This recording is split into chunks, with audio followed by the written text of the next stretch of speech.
Okay. Um,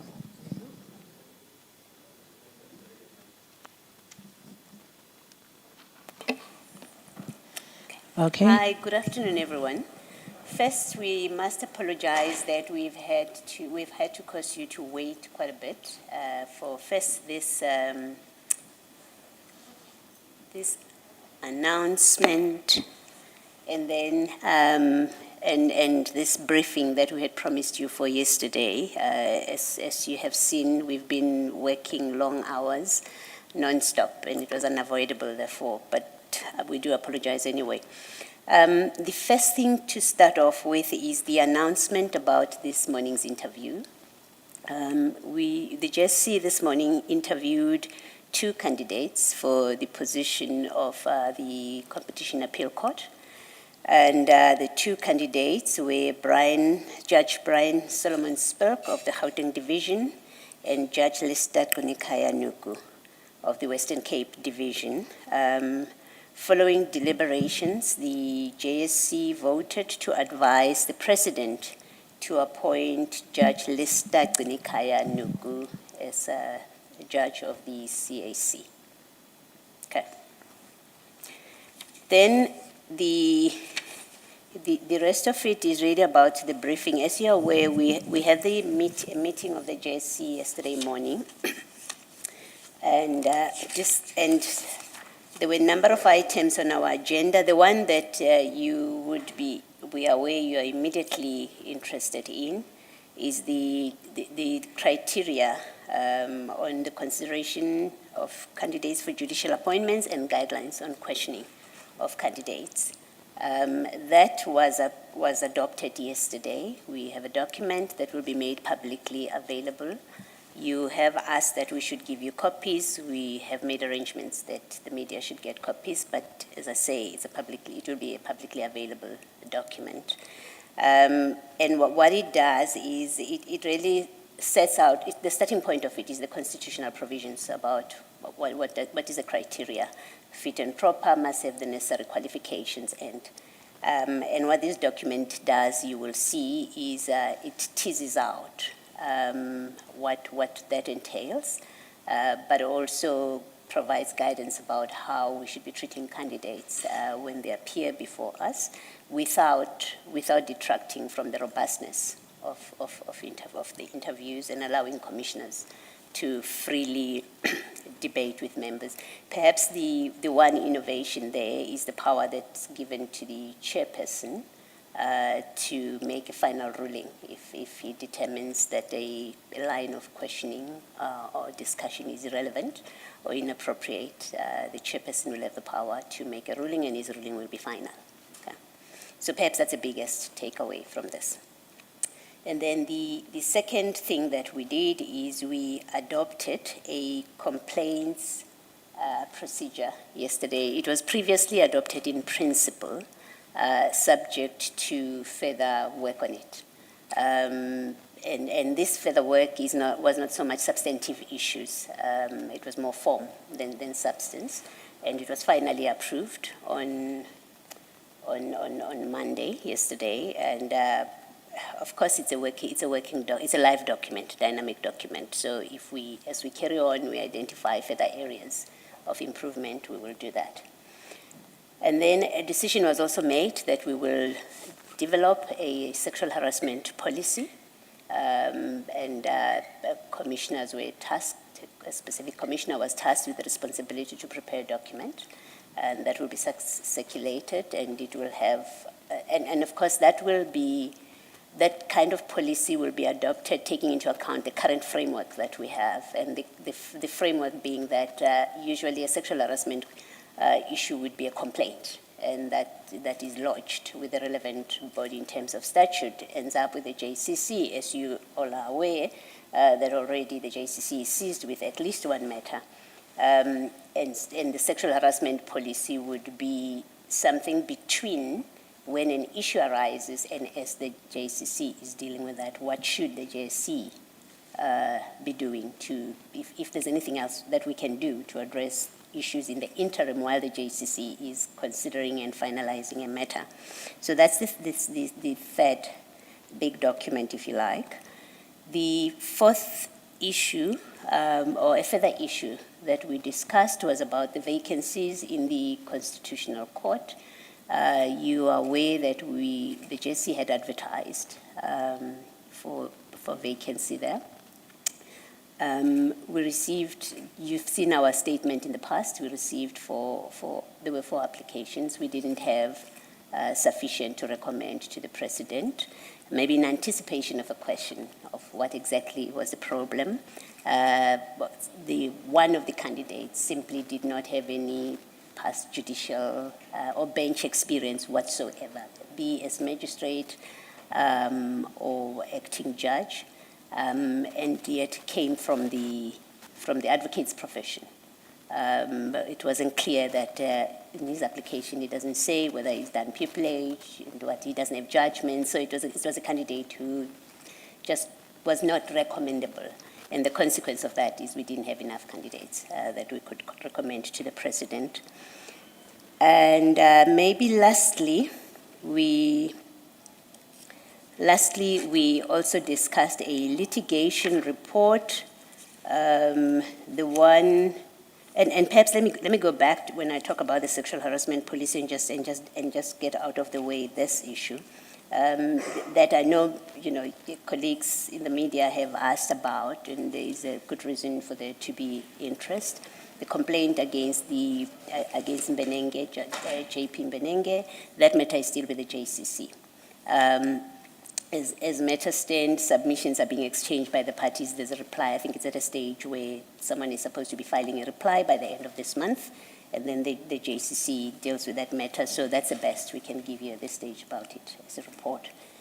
And then there's the litigation by JP Hlophe that everyone is interested in for understandable reasons.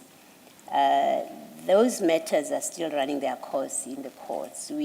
At this point, the big development about it is JP Hlophe has brought an application for funding of the litigation. So that's where things are. And the application is against Department of Justice and others. And it will run its course. And if there's no progress, if there's nothing to report in the immediate future, it is because that is that interlocutory application, if you like. And lastly, the matters that are pending before the small JSC and of particular interest is the JP Hlophe and DJP Goliath matter. We will be meeting on Friday, after the interviews on Friday. We have a meeting to discuss and finalize that matter. There's another similar matter about which we'll be meeting on Thursday. Not a similar matter, but another complaint that is before the small JSC, and we'll deal with that on Thursday. And I think from us, that is really our report to you following our meeting of yesterday. Thank you. Okay, ladies and gentlemen, I'll take 3 questions, and then we'll do another round of 3 after that. So, first. Can I, maybe before we even take that, just to be mindful, we have either 5, according to my watch, we have 2 minutes before we reconvene for the 3 o'clock session. So I suspect we will only take 1 question or 2. Thank you, Commissioners. Firstly, congratulations to the JSC for finalizing the criteria document and all other documents. It's a bonanza. Thank you. My question is on the problem of not having enough candidates, not only for the Constitutional Court. The Electoral Court also didn't receive candidates, as I understand it, and it's not for the first time, and the election is coming up soon.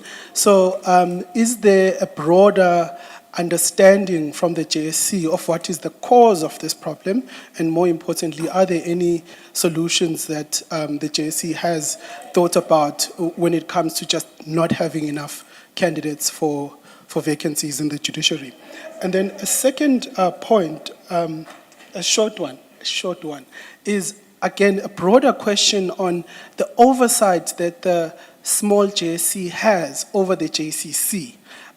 In terms of just how quickly things are moving in that system, because as we heard this morning, there's a complaint that has been pending for 2 years, and it doesn't seem fair on the judge itself, or on the judge themselves, but also just for the integrity of the judiciary. So any solutions to what the small JSC in particular can do to exercise greater oversight and move that process faster? I think those are the only two questions that we're going to get a chance to answer before we have to resume. Perhaps starting with the second one, the issue about the JCC's functioning and the speed of it resolving matters was raised in our meeting yesterday, that we need to look at that. The number of members of that committee is prescribed by statute. I think it's a total of 5, thereabouts, including the Chief Justice and the Deputy Chief Justice. And the members of that committee, I think all of them are members of the SCA, judges of the SCA. And so there are time and capacity constraints. This came up for discussion yesterday. It's a continuing discussion to try and find ways. There are some ideas that have been put forward, but we're not going to share them with you now because no finality about it. There was a recognition that we need to, now that this conversation has been raised, here are the possible ways of resolving the problem to capacitate the JCC so that we can get a quicker turnaround time. So that is getting attention. Hopefully, the next meeting we have, when we speak to you, we'll be able to give you some kind of progress report. It's not so much a function of the JSC is not, even if we could, we are not supervising them. It's not even that, it's a capacity issue. You have judges who hold full-time positions, and there's only so many of them, and this happens. I think part of the hope is that our system will improve in a way that what happened with the Judicial complaint, for example, doesn't fall through the cracks. It's picked up sooner. I think there are ideas about we need to look at those kind of things. The first one that you asked me was, the candidates, why? I don't think it's a question that is capable of one answer, right? For example, look at the CAC that we did this morning. We received only 2 applications. None of them have a history in competition law. They were never at the tribunal. The best experience they have on the bench is as acting judges. And you sat through the interviews you had. One of them has said only once. The second one said about twice, I think, at most. So there's that thinness of candidates at that level. The CJ, certainly with the Constitutional Court this round, there was a realization or recognition to try and approach individuals to apply. And I don't know that we could do better than that, is to get the JPs and the CJ and other persons of influence to approach candidates when applications are called upon, or even in preparation for that, to approach candidates to make themselves available.